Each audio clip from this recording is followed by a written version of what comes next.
में आपदा के कारक। तो उत्तराखंड में आपदा के कारक में मानवीयकृत कारक के बारे में हम लोग पढ़ रहे थे, मानव द्वारा निर्मित। यहां पर आप देख रहे हो एक नदी के अंदर खनन हो रहा है और बहुत गहराई तक जा रहे हैं, लगभग लगभग 2 मीटर तक तो ये चले ही हैं, 2-2.5 मीटर तक। इसको कहते हैं उत्खनन। क्या कहते हैं? खनन। तो खनन एवं उत्खनन क्यों हमारे लिए आपदा का कारक है, समझते हैं। देखो, जब आप किसी सतह को गहराई तक खोद करके कोई मूल्यवान पदार्थ, खनिज संसाधन का निकालते हो, निकासी करते हो, तो उसको खनन कहते हैं। और एक शब्द आपने उत्खनन शब्द भी तो सुना होगा ना। तो खनन और उत्खनन की, क्योंकि मेंस लिखना है ना, बारीकी पता होनी चाहिए। तो उत्खनन के अंतर्गत क्या होता है, आप किसी भी सतह की ऊपरी ऊपरी परत, ऊपरी ऊपरी परत में कोई मिट्टी है या कोई पत्थर है ऊपर जैसे, तो उस पत्थर को ही बस निकाल रहे हो आप उसमें गहराई में खनन नहीं करते हो। तो ऊपर ऊपर से कुछ सामान निकाल रहे हो सतह से, तो वो गया उत्खनन, और गहराई में जा रहे हो तो वो होता है खनन। ये बात समझ में आई? अब आप ये देख लो, ये तो जहां इसको उत्खनन करना चाहिए, यहां क्या कर रहा है ये? यहां ये खनन करने में लगा पड़ा हुआ है। सबसे पहले समझो, खनन ऐसा नहीं है कि खनन अलाउड ही नहीं है। मैंने यहां पर दो तरीके से आपको लिखने के लिए व्यवस्थित कर दिया। एक, कुछ अनुमत गतिविधियां हैं। अनुमत का मतलब होता है अलाउड, अप्रूव्ड, कि यार ये काम आप खनन में कर सकते हो। और कुछ है गैर अनुमत गतिविधियां, और उसके बाद अगर ये गैर अनुमत करोगे तो उसका प्रभाव क्या पड़ेगा आप पर। तो अनुमत गतिविधि में केवल चुगान अलाउड है। क्या अलाउड है? चुगान। कई बार आपने देखा होगा ना, ये रेत बजरी की ट्रॉली वाले बोलते हैं ना कि हम चुगान के लिए जा रहे हैं। ठीक है, चुगान का मतलब क्या होता है? चुगान का मतलब होता है हाथ से निकालना, हाथ से जो हाथ से चलाने वाले जो उपकरण है, जैसे बेलचा हो गया, फावड़ा हो गया, ये सब हो गया छोटा मोटा कोई उपकरण है। मशीन भी छोटी मोटी कोई जो हाथ से चल रही है। लेकिन लोग नदियों के अंदर जेसीबी लगा रहे हैं। तो मैं आपको बता दूं, जेसीबी नदियों के अंदर व्यावसायिक रूप में खनन के लिए अलाउड ही नहीं है। और आप देख लीजिए विकास नगर और इधर कितनी नदियों के अंदर तो हाथ या मानव श्रम के द्वारा जो नदियों से पत्थर, बालू, रेत आदि का उत्खनन होता है, इसको कहते हैं चुगान। ठीक है, ये अलाउड है सर। उत्तराखंड में सबसे बड़ा खनन का जो मुद्दा है वो तो एक नदी रेत वाला ही है। इसके अलावा खड़िया, आपको पता है कि खड़िये को लेकर के पूरे उत्तराखंड में हाहाकार मचा हुआ है, खास तौर पर बागेश्वर जिले के अंतर्गत। इसमें भी सरकार के प्रोजेक्ट टू प्रोजेक्ट और वहां की जो भू स्थितियों का मूल्यांकन करके कुछ मानक बना रखे हैं। तो जैसे खड़िये खनन के मानक में अधिकतम आप 6 मीटर यानी कि 18 फुट 19 फुट तक जा सकते हो नीचे। लेकिन वहां पर तो भाई साहब 50-50 मीटर गहरे तक जा रखे खड़िये में, 50 मीटर सोचो। तो या फिर स्थानीय भूजल स्तर तक, आपको पता है कि अपना किसी भी सतह का अपना एक भूजल स्तर होता है, और पहाड़ों में भूजल स्तर वैसे भी बहुत ऊपर होता है। तो जहां तक आपको खनन करते करते पानी का लेवल मिल गया नीचे का जमीन वाला, तो वहां पर आपको बंद कर देना पड़ता है। ठीक है, तो ये तो अलाउड है। और कुछ विशेष अनुमति से खनन अधिकतम 12 मीटर की गहराई तक जा सकता है। कुछ विशेष, क्योंकि पर्वतीय क्षेत्र है ना हिमालय, तो हिमालय की संवेदनशीलता को देखते हुए 6 और 12 है। नीचे जो प्लेन्स के जो क्षेत्र हैं वहां तो आप बहुत, कोयले का खनन देख लो आप, कोयले में तो आप 200-200 300-300 मीटर तक खनन कर दे रहे हो, है ना। तो ये हर जगह का अलग अलग मानक है, और उत्तराखंड के परिप्रेक्ष्य में ये कुछ मानक है, ये आपको लिखने पड़ेंगे मेंस वाले, उसमें थोड़ा बहुत मानक तो पता होने चाहिए। कुछ नई नीतियों का निर्माण होता है, जैसे खनन नीति आएगी, कुछ ना कुछ बदलाव होगा, तो वहां से आप फैक्ट को अपडेट कर लीजिए।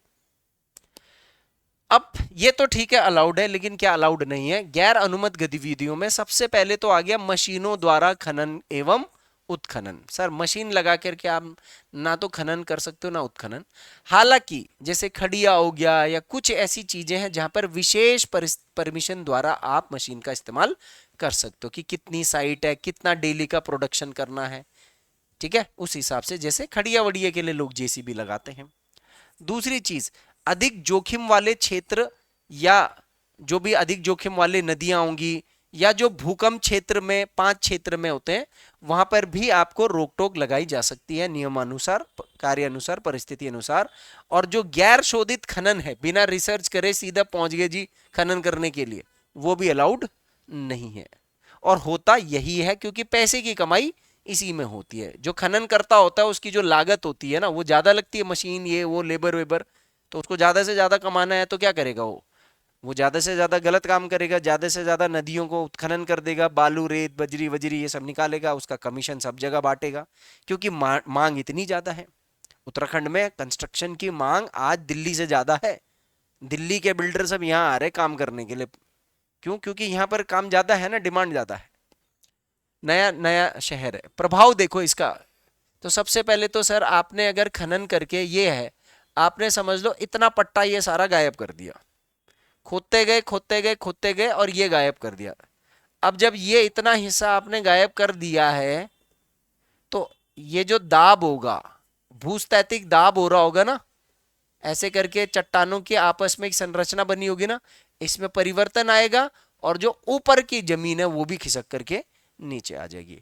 ऊपर हो सकता है कि मकान बने हो, इनमें दरारें पड़नी शुरू हो जाएगी, जो बागेश्वर का केस है उसमें यही कुछ देखा जा रहा है। ठीक है। उसके बाद पर्यावरण का भी ह्रास हो रहा है। पर्यावरण का ह्रास कैसे हो रहा है भाई? आप पेड़ वेड़ आदि इत्यादि भी काट रहे होंगे, हो सकता है। एक उदाहरण यहाँ मैंने बागेश्वर का दे रखा है। बागेश्वर में कपकोट हो गया, रीमा हो गया, ये सारी की सारी जो जगह हैं, इनमें खनन के कारण कई गांवों में दरारें पड़ना या फिर गांवों का धसाव होना, गांव के गांव धस रहे हैं सर। और एक और आप देख लो, डैम के लिए जो रेल परियोजना है, दूसरा आप वो भी लिख सकते हो। बांध डैम, ये बांध कर रहा हूं, ये इसके लिए, ये जो रेल परियोजना में भी तो आप पहाड़ों में खनन ही तो कर रहे हो। आप जो टनल खोद रहे हो वो भी तो खनन है। तो ये जो टनल खोदा जा रहा है इससे रुद्रप्रयाग, कर्णप्रयाग, श्रीनगर में अभी ताजा ताजा अपडेट श्रीनगर का है, जो मकान धस गए हैं। ऐसे आपके टिहरी में हो गया, आपका देवप्रयाग में हो गया। सर न्यूज नहीं आती है वो तो बात अलग है, नहीं तो कई गांवों में लोगों के मकानों में दरार पड़नी शुरू हो चुकी है, कई गांवों में। आने वाले समय का उत्तराखंड का सबसे ज्वलंत मुद्दा होने वाला है ये रेल परियोजना, ये आप लगा लो। ये लोगों की छाती पे आकर के ये मुद्दा बनेगा, देखना बहुत ही तगड़े लेवल पे जाएगा इस पीढ़ी में, एटलीस्ट ये जो अभी पीढ़ी हमारी चल रही है।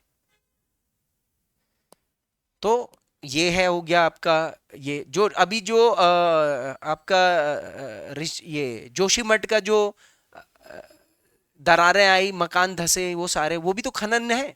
जो नीचे जेपी की टनल बन रही धौली गंगा से, जो पानी पास करा रहे थे, तो वो उनकी मशीन फंसी अंदर। उस मशीन को निकालने के लिए, क्योंकि अरबों की मशीन थी वो, 200-300 करोड़ की, जापान से कौन सी मशीन लाए थे, टनल बोरिंग मशीन, वो फंस गई थी। तो मशीन फंसी तो उन्होंने एक ऑल्टरनेट रास्ता बनाया उसको निकालने के लिए, और उसको बनाने के चक्कर में उन्होंने क्या करा, ब्लास्टिंग पे ब्लास्टिंग, ब्लास्टिंग पे ब्लास्टिंग, अंदर ही अंदर। वैसी वो हिमौड़ पे बसा हुआ था, ग्लेशियल डिपॉजिट था, ऊपर से जोशीमठ शहर का जो मल प्रवाह है वो सारा अंदर पता नहीं कहां जा रहा है, कुछ पता ही नहीं। वो सब दरारों के अंदर गया, फट के बाहर आ गया, कमजोर हुआ, धस गया। तो सर ये सब आपके खनन के अत्यधिक प्रभाव आने वाले समय में देखने को मिलते रहेंगे।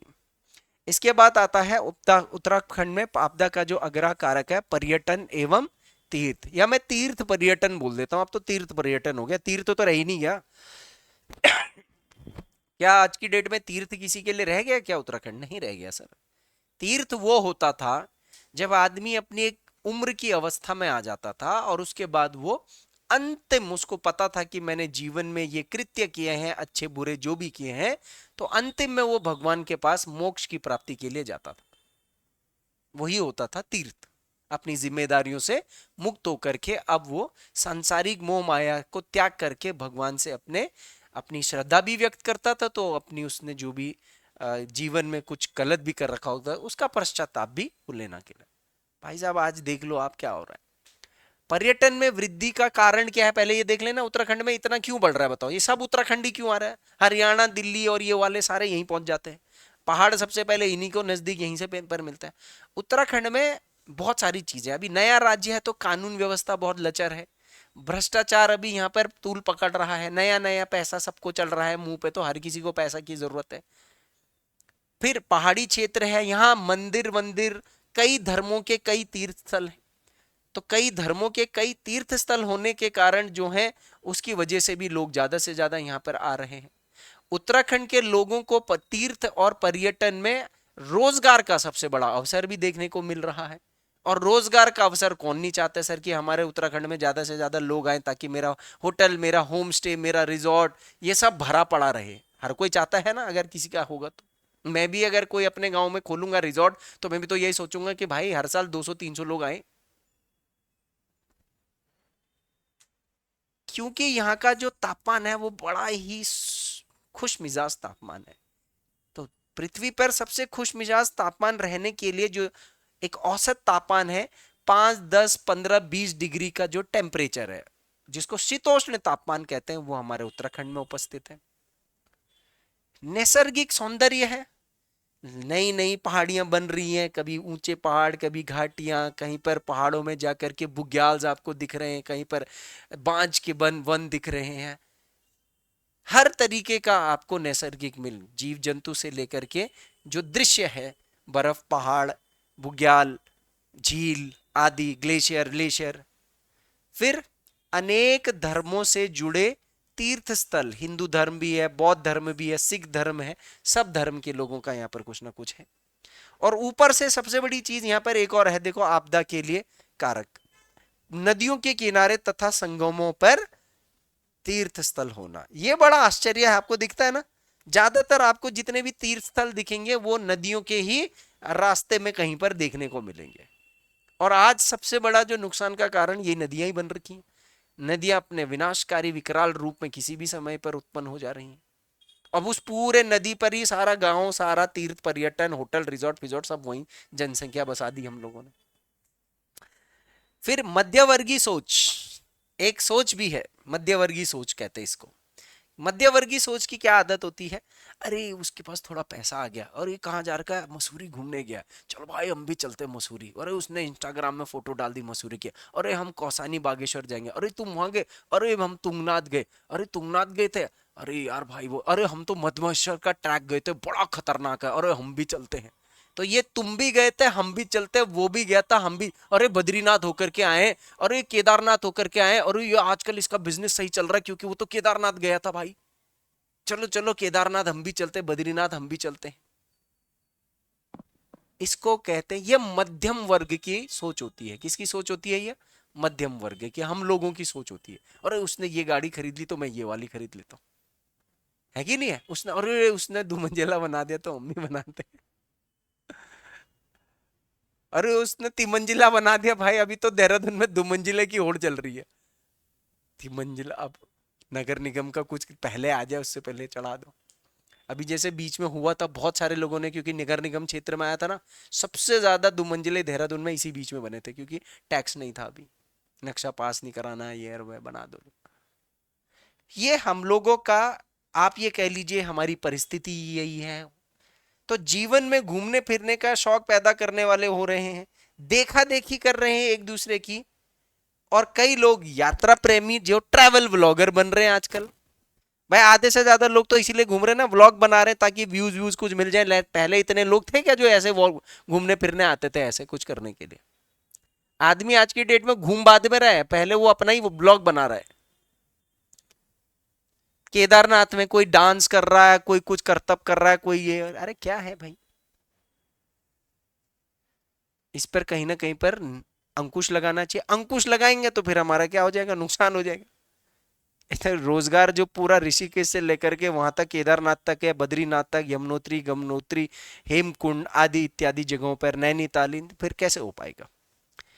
कहीं ना कहीं पर उत्तराखंड में, उत्तराखंड को स्थिर, प्राकृतिक रूप से, सांस्कृतिक रूप से, आर्थिक रूप से सब कुछ करने से रोकने के लिए हम, मुझे लगता है कि जो उत्तराखंड के अभी के जो लोग हैं ना, हमारी क्षमता ही नहीं है शायद। हम ना तो बौद्धिक स्तर पर वैसे हो पा रहे, और ना ही हम आर्थिक स्तर पर वैसे हो पा रहे, और राजनीतिक स्तर पर तो हमारा बंटाधार हो ही रहा है जो हो रहा है। हम हमारे लोग ही तो हैं, हम ही उत्तराखंड के लोग तो हैं जो छोटे छोटे मुद्दे पे कुछ ना कुछ कर रहे हैं, लेकिन कुछ हो ही नहीं रहा। देख, इसका मतलब हमारी अभी वो क्षमता नहीं हो पा रही कि हम उत्तराखंड को बचा पाए उस हिसाब से। मतलब कोई ऐसा विकास का प्लान ही नहीं है हमारे पास उत्तराखंड का। ऐसा है क्या? कोई कुछ नहीं है। जो है तो वो एक ढकोसला जैसा दिखता है। आप बद्रीनाथ में बताओ यार, शहर बना दे रहे हो, कितनी बड़ी चीज है। देखो, तीर्थ को आधुनिक और पर्यटन के साथ जोड़, तो ये भी सर आश्चर्यजनक चीज है। बातें बहुत है करने के लिए वैसे। उत्तराखंड में आपदा के कारक में पर्यटन एवं तीर्थ में इसका प्रभाव देखते हैं। अब चलो, ये सारी की सारी चीजें तो हैं ही, ठीक है, पर्यटन क्यों बढ़ रहा है उसकी वजह से। कुछ और बातें आपके दिमाग में और भी होंगी, ये तो मैं बारीक बारीक एक तरीके से मोटी मोटी बातें बता रहा हूं ना। तो सर, बढ़ते हुए जो तीर्थ पर्यटन, देखो सबसे बड़ी चीज है डिमांड और सप्लाई। आप इकोनॉमिक्स में पढ़ते हो ना, मांग और आपूर्ति। भाई हम क्यों ऐसे पागलों की तरह ये घर मकान रिजॉर्ट होम स्टे ये सब बना रहे हैं? क्योंकि लोग आ रहे हैं। लोग नहीं आएंगे तो क्या हम बनाएंगे? ये सब नहीं। और सर 2013 के बाद जो आपदा आई केदारनाथ की, तो लोगों ने सोचा ना अब ना लोग कम आने लग जाएंगे। भाई उल्टा ज्यादा आने लग गए। इसको रिवर्स ह्यूमन इफेक्ट कहते हैं। एक वो जो पत्थर ने जिसने मंदिर रोक दिया ना, उसने सारी गेम पलट दी उत्तराखंड की। तो तीर्थ और पर्यटन की मांग के फलस्वरूप क्या होगा सर? अवैध निर्माण होंगे ही होंगे सर। आप रोक नहीं पाओगे, क्योंकि रास्ता शासन प्रशासन वालों का भी इसी से होकर के पेड़ पे भरता है। होटल बन रहे हैं उल्टा पुल्टा, रिजॉर्ट, सड़कें। अरे भाई रुद्रप्रयाग में देखा वो आपने, 10 मंजिला वाला एक होटल बन रहा था, अभी न्यूज में आया था कुछ दिन पहले। 10 मंजिले का होटल बन रहा है रुद्रप्रयाग के नदी के किनारे पर। कहां कहां पर आप नदी के किनारे, वो river side view, river river view, river view, सबके दिमाग में वही है, रिवर व्यू। मेरे बहुत सारे दोस्त है दिल्ली विल्ली वाले, यार भाई वो नदी के किनारे दिलाना। अभी पुरकुल गांव में मैं नदी के किनारे एक प्रोजेक्ट के लिए बहुत 80 बीघा के लिए वो लोग ले भी रहे थे। तो अब वो सहजदारा बह गया ना, तो हालत खराब हुई उनकी। कह रहे भाई नहीं लेना अभी फिलहाल, 2 साल 3 साल बाद फिर शौक पैदा हो जाएगा। अनियमित मल एवं निकासी व्यवस्था, यहां पर कोई सीवेज की मल तंत्र और जो हमारा घर का ये जो गंदा पानी निकल रहा है, इसका कोई ट्रीटमेंट सिस्टम है? कुछ भी नहीं है सर। नदी घाटियों पर अनैतिक एवं अवैध बसावट। नदियों के किनारे पर, एक तो अनैतिक का मतलब क्या होता है? आप अपने उस जगह की खुद इज्जत नहीं कर रहे हो सर, हम दूसरे को क्या बोल रहे हैं यार?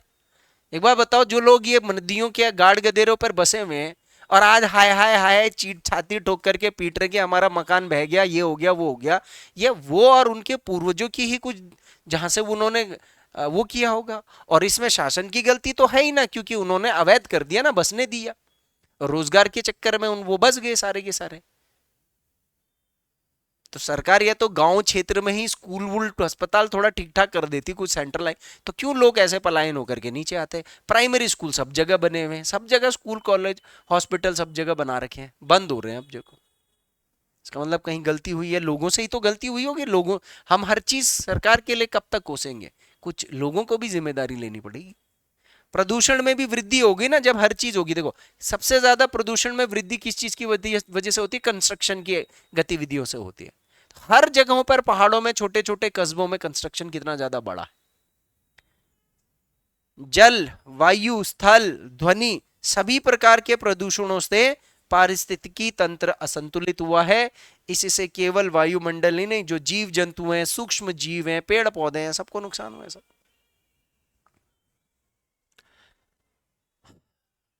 तो ये थे आपके उत्तराखंड में आपदा के प्रकार मानवीकृत।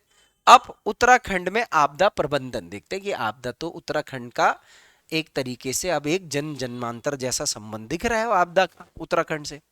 कोई भी शहर सेफ नहीं है, मैदान हो या शहर, आपका शहर पहाड़ी इलाका हो, कोई भी जगह सेफ नहीं है सर।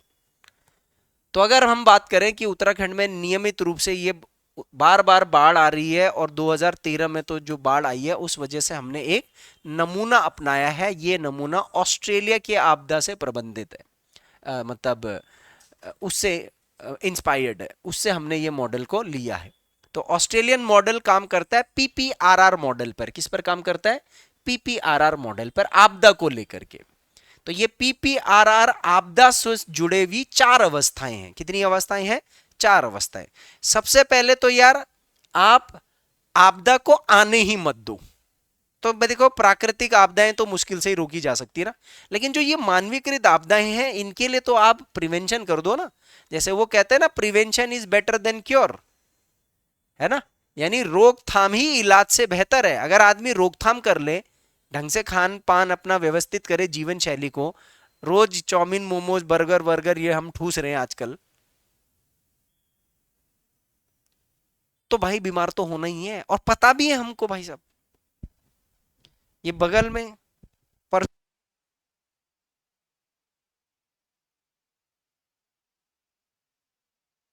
के बराबर का उसका मोमोज का मुझे लग रहा वो बना रखा था। ऐसा इतना इतनी मोटी, मतलब 5 मोमोज के मैदे के बराबर का एक मोमो का मैदा था। छोड़ दिया वहीं पर ही। इतना मैदा खिला रहा है और पागलों की तरह लोग बैठे हुए वहां। तो प्रिवेंशन भाई साहब, अब हमें भी पता है कि भाई हम खराब कर रहे हैं, लेकिन रोकथाम, प्रिपेयर्डनेस का मतलब क्या होता है, तैयारी। चलो अगर आपको लगता है आपदा आने वाली है भाई, उत्तराखंड में जैसी मानसून शुरू हुआ समझ लो तैयार हो जाओ ना। अब आ जाएगी उसके बाद जाएंगे भाई, तो ये तो ठीक नहीं है ना। रिस्पॉन्स, जैसी आपदा आ गई तो आपको क्या करना है, त्वरित। आपने देखा है उत्तराखंड में सबसे बढ़िया एसडीआरएफ एनडीआरएफ बहुत बढ़िया काम कर रहे हैं सर।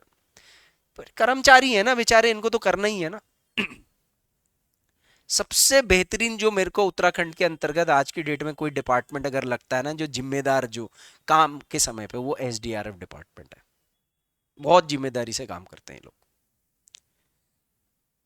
इनके पास स्कोप ही नहीं है ना कुछ करने का, गड़बड़ घोटाला, क्योंकि भावनात्मक जगह पर इनको परफॉर्म करना होता है। और एक बार आपदा आ गई तो उसके बाद आपको उसका पुनर्जीर्णोत्थान भी करना है, पुनर्वास भी करना है ना। इसके लिए भी तो कुछ नीति होती है ना। उस टाइम पर आए, थोड़ा मुआवजा दे दिया, खत्म होगी कहानी क्या। अभी धराली में आए, खत्म हो गया क्या, वो मलबा आ गया, 100 लाशें नीचे पड़ी होंगी, खत्म सही लग रहा है। अब तो कुछ आ ही नहीं रहा वहां का कि क्या हो रहा है क्या नहीं हो रहा है। जब तक बात करते तब तक दूसरा कोई चमोली में आ गया आपदा। अभी वहां पर बेचारे नासें निकल रही हैं, भावनात्मक माहौल है, कुछ दिनों के बाद कहीं और कुछ होगा, लोग उस तरफ चले जाएंगे। अब तो जैसे ये आदत सी होती गई है। तो यहां पर ये चारों चीजों को तभी हो पाएगा जिसमें सर्व प्रयास हो। सर्व प्रयास का मतलब सभी सरकारी संस्थान आपस में इसमें काम करें, सभी निजी क्षेत्र के लोग भी आकर के इसमें जुड़ें, और जितने भी समुदाय हैं, लोग भी हैं स्थानीय स्तर पर, उनका भी उतना ही रोल होना चाहिए। कोई आपके क्षेत्र में गलत कार्य कर रहा है, गलत निर्माण कर रहा है, उसको पहले ही रोक दो ना। अब मैं देख रहा हूँ वो एक न्यूज चली रुद्र भाई इतना बड़ा, अरे भाई तुमने पहले क्यों नहीं रोक दिया। अब जब बन गया तब उठ जा रहे हैं सारे के सारे। पहली से देखो ना आपके क्षेत्र में क्या हो रहा है क्या नहीं हो रहा है, हर चीज के नॉलेज रखो ना अपने आसपास, और संगठन बनाओ, थोड़ा कुछ होता है उस पर आवाज उठाओ, दबाव बनाते रहो। आजकल तो इतनी ताकत हो रही है सोशल मीडिया इत्यादि में, बट वही वही है कि मिडिल क्लास है भाई, कहाँ लड़े किसी से। तो ये जो आपदा का हमारा उत्तराखंड में ढांचा है, आपदा से निपटने के लिए, आपदा का प्रबंधन करने के लिए, इसका एक ढांचा भी आपको पता होना चाहिए। राज्य स्तर पर कौन कौन सी संस्थान काम करती है उत्तराखंड में, और जिला स्तर पर कौन कौन सी करती है। क्योंकि आप पीसीएस से एसडीएम तक अगर बनते हो तो आप भी तो आपदा प्रबंधन के अंतर्गत में, आप डीएम के नीचे आप ही तो होंगे अधिकारी मेन। अब डीएम हर जगह तो नहीं जाएगा ना, जमीन पर तो एसडीएम ही काम कर रहा होता है। तो ढांचा देखो, सबसे इंपॉर्टेंट जो सबसे बड़ा संस्थान है उत्तराखंड में वो है आपदा प्रबंधन मंत्रालय। ठीक है, सबसे बड़ा तो मंत्रालय ही होगा ना, आपदा प्रबंधन मंत्रालय। और उत्तराखंड में आपदा के लिए सोचो अलग से मंत्रालय है। देखो अभी वर्तमान में आपदा मंत्रालय किसके पास है, मुख्यमंत्री के पास है। तो आपदा प्रबंधन मंत्री की इसमें प्रधानता होती है, मतलब प्रधान इसका कौन होगा, आपदा प्रबंधन मंत्री। इन्हीं के दिशा निर्देश पे उत्तराखंड में सारी चीजें, सारी नीतियों का क्रियान्वयन हो रहा होगा। दूसरा आता है आपदा प्रबंधन एवं न्यूनीकरण केंद्र। ठीक है, आपदा प्रबंधन एवं न्यूनीकरण का केंद्र, केंद्र स्तर पर है, यहां पर देहरादून में है इसका मुख्यालय। आपदा प्रतिक्रिया कोष या निधि, आपदा प्रतिक्रिया निधि यानी कि जैसे ही आपका आपदा कहीं पर आता है तो वहां पर लोग उसमें पैसा जमा कर सकते हैं, सरकार भी जमा करती है तो लोग भी जमा कर सकते हैं, ताकि उस टाइम पर आपदा के लिए जो आधारभूत सुविधाएं हैं, जो जो भी चीजें, दवाई है, उपकरण है, खाने की सामग्री है, इससे पूर्ण किया जाए। आपदा, उत्तराखंड आपदा कटौती निधि, ठीक है। आपदा कटौती मतलब कि इस कोष के अंदर क्या होता है, पैसा जमा होता है और लंबे समय के लिए कैसे आपदाओं को रोका जाए उसके लिए इसमें प्रोजेक्ट लगाए जाते हैं। कहीं पर कोई नदियों के किनारे तटबंध बनाए जा रहे हो या कुछ इस तरीके की गतिविधि हो, सरकार भी इसमें फंड डालती है। इसके बाद राज्य आपदा मोचन, मोचन बल यानी रिस्पॉन्स फोर्स, ठीक है, स्टेट डिजास्टर रिस्पॉन्स फोर्स जिसे हम कहते हैं, एसडीआरएफ, ठीक है। एसडीआरएफ की जो फोर्स है ये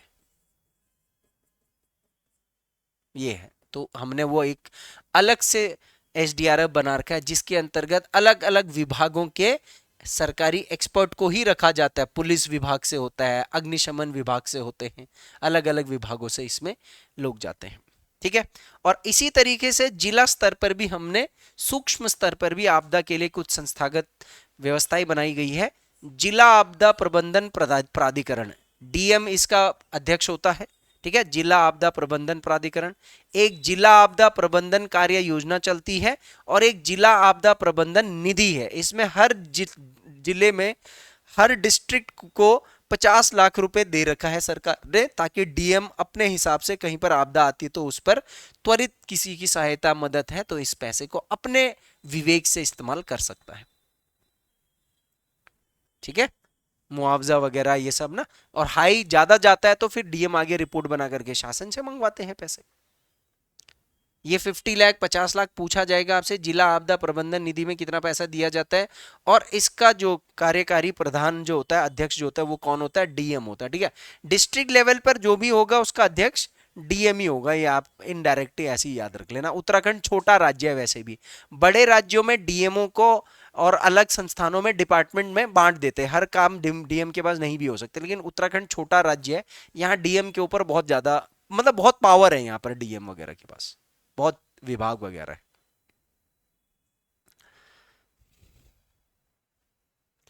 यहां तक की बात समझ में आई? हम्म, लिख लिया? कुछ रह गया? हम्म, आगे बढ़ते हैं। उत्तराखंड आपदा में एक एक्शन प्लान या कार्य योजना क्या है? एक उत्तराखंड आपदा का एक्शन प्लान बना रखा है, कि मतलब एक कार्य योजना बना रखी है, किसको फॉलो करके, ये जो मॉडल है, ये मॉडल और ये जो ढांचा है, इसको लागू करके हमने कुछ चीजें बना रखी है। तो उत्तराखंड आपदा का एक्शन प्लान 8 जिलों में प्रभावी है। जो जिले सबसे ज्यादा आपदाग्रस्त रहते हैं, आपदा से, चाहे आग हो, बाढ़ हो या बादल फटना हो, तो अभी वर्तमान में इस एक्शन प्लान यानी कार्य योजना में कुल कितने जिले हैं ये पूछा जाएगा आपसे, तो कुल कितने जिले हैं? 8 जिले हैं। प्री वगैरह में पूछ सकते हैं, मेंस में भी लिख सकते हो। ये वो जिले हैं जो आपदा के प्रति सबसे संवेदनशील है। इन 8 जिलों के अंतर्गत 52 ब्लॉक है और इन 52 ब्लॉक के अंतर्गत 6504 गांव है। अब आप देख लो उत्तराखंड में आपदा से प्रभावित होने वाले कितने गांव हैं? 6504 गांव। 7600 के आसपास, 40 के आसपास तो टोटल गांव ही है इसमें। चमोली जिला उत्तराखंड का सर्वोच्च जिला, जो सर्वोच्च जिला आपदा से प्रभावित है ये है रुद्रप्रयाग, पिथौरागढ़, अल्मोड़ा, बागेश्वर, टिहरी, चंपावत, हरिद्वार। अब यहां पर हताश हो जाएंगे कि उत्तरकाशी नहीं है इसमें। जाहिर सी बात है इसमें आने वाले समय में कुछ परिवर्तन होगा, लेकिन ये 8 जिले हैं सर,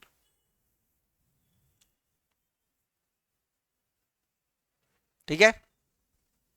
एक बार लिस्ट क्रॉस चेक भी कर लेना, कभी कभी हो सकता है लिखने में भी गलती हो गई हो।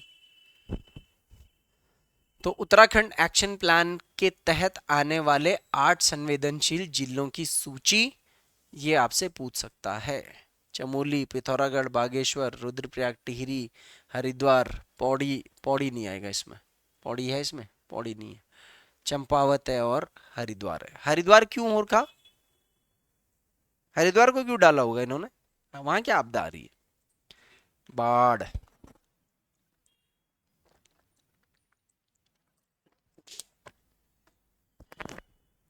ठीक है। अब इसके बाद उत्तराखंड में आपदा से संबंधित कुछ कार्यक्रम चल रहे हैं, तो ये कार्यक्रम भी देख लेते हैं।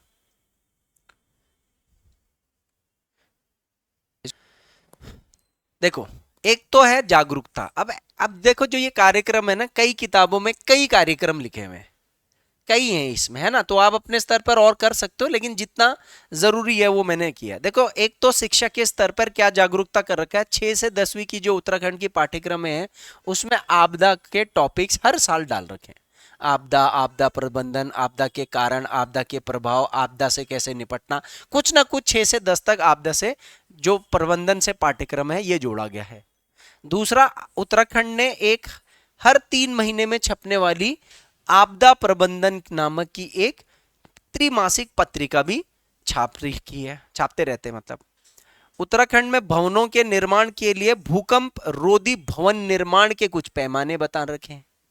मेंस में आंसर राइटिंग में जब मैं कराऊंगा किसी दिन ना, जैसे, तो मैं आपको क्वेश्चन दूंगा, उसमें वो पैमाने सारे निकाल करके रख सकते हैं। ठीक है। सर्व संस्थागत प्रशिक्षण एवं मॉक ड्रिलें कराई जाती समय समय में।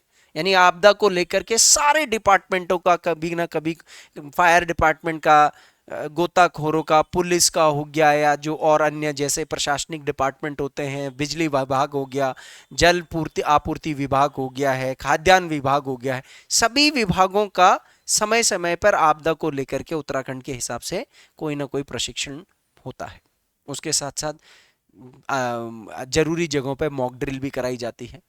आपदा के लिए एक टोल फ्री नंबर भी है, पूरे राज्य स्तर का टोल फ्री नंबर है 1070, और हर जिले के अंदर टोल फ्री नंबर है 1077। इसके लिए आपदा का कॉल सेंटर भी बना रखा है, वहां पर आपकी ये कॉल्स देखी जाती हैं। इसके अलावा उत्तराखंड में इन्होंने एक डेट भी तय कर दी है, 15 फरवरी, और इसको कहते हैं फायर सीजन। फायर सीजन का मतलब 15 फरवरी के बाद तैयार रहना फायर के लिए। वनाग्नि उसी टाइम पर तो होती है ना, जब शुष्क ग्रीष्म शुरू होता है। ये फरवरी, मार्च, अप्रैल, मई तक चलता है आपका, उसके बाद तो मानसून आने लग जाता है ना। तो उत्तराखंड में पहले मार्च वार्च के आसपास हम लोग तैयार होते थे कि मार्च अप्रैल में आया, नहीं भाई, अब 15 फरवरी से ही एक मानक बना दिया है कि 15 फरवरी मतलब फायर सीजन स्टार्ट हो गया, तैयार रहो भाई अब। क्योंकि फिर प्रिपेयर्डनेस ये सब भी तो करना है ना, सारा पहले से तैयार होना है, बचाना है, रोकथाम करनी है, इत्यादि इत्यादि। ये देखो, एक बहुत बेहतरीन घर का नमूना मैंने ढूंढा है गांव में मकान बनाने के लिए, मैंने सोचा आप लोगों के साथ साझा करूं। ये मकान मेरा ही मकान है गांव के अंतर्गत। इस मकान को हमने भूकंप रोधी तकनीक से बना रखा है। गांव की संस्कृति का भी उपयोग किया है, पत्थर पत्थर, और उसके साथ देखो आप लकड़ी का भी इस्तेमाल करा है, थोड़ा सा आधुनिक पना भी दे रखा है, लोहे की सीढ़ी भी लगा रखी। बढ़िया मकान है ना। ये मेरा नहीं है, मगर ऐसा कोई मकान सोच बनाने की हम भी सोचते हैं कि तो ऐसे मकान बनाए जाए। ज्यादा हैवी मकान नहीं होना चाहिए। देखो, भूकंप में जितना हैवी मकान होगा ना, उतना ज्यादा दिक्कत होती है, उतना ज्यादा वो नष्ट के प्रति प्रोन होता है। जितना हल्का वेट वाला होगा, तो हल्का वेट वाला होगा तो वो आसानी से टूटेगा नहीं, वो एनर्जी ट्रांसफर कर देगा। तो ये चीज होनी चाहिए, ज्यादा भारी भरकम वाला मकान नहीं होना चाहिए। इसके बाद एक दामिनी ऐप बना रखा है। ये दामिनी ऐप उत्तराखंड स्तर पर ही नहीं, पूरे भारत स्तर पर काम करता है आपदा प्रबंधन को लेकर के। तो दामिनी ऐप के बारे में थोड़ा बहुत याद रखिएगा। इसकी शुरुआत 2018 में हुई थी, और इसको भारतीय मौसम विज्ञान केंद्र और IITM करके, जो भारत सरकार का मॉनसून का ही एक संस्थान है, ठीक है, उसके द्वारा ये बनाया गया था। इसकी विशेषता ये है कि आप अपने मोबाइल पर अब भी देखो, दामिनी ऐप डाउनलोड कर लो, आपको मौसम की जानकारी देता है। और उसके साथ साथ उसमें एक व्यवस्था है, जिस क्षेत्र का आप पता लगाना चाहो, उस क्षेत्र के 40 किलोमीटर दायरे के अंदर बिजली उत्पन्न हो सकती है, उसका पूर्व अनुमान दे सकता है। कितना सटीक है ये तो अभी कुछ बताया नहीं जा सकता है, बट हाँ, जीपीएस तकनीक के माध्यम से 40 किलोमीटर की परिधि में आकाशीय बिजली का पूर्वानुमान एवं मौसम का अनुमान लगाया जा सकता है। अब भाई, अब क्या करें अनुमान लगा करके, जब सारी आपदाएं या तो रात को आ रही हैं या अर्ली मॉर्निंग आ रही है ना। दिन दहाड़े का तो आदमी फिर भी एक बार के लिए थोड़ा कुछ कर भी ले,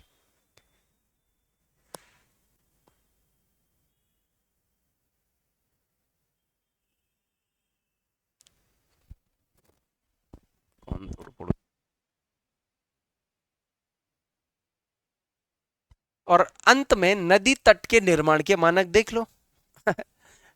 नदी तट का निर्माण क्या है, 2013 के बाद ये पैमाना आया था, पहले 50 मीटर था, फिर 100 मीटर था, अब कितना कर दिया, 200 मीटर। एक जो नदी जा रही है, इस नदी के कितनी दूरी तक आप कोई भी निर्माण नहीं कर सकते हो, कितनी दूरी तक, 200 मीटर तक।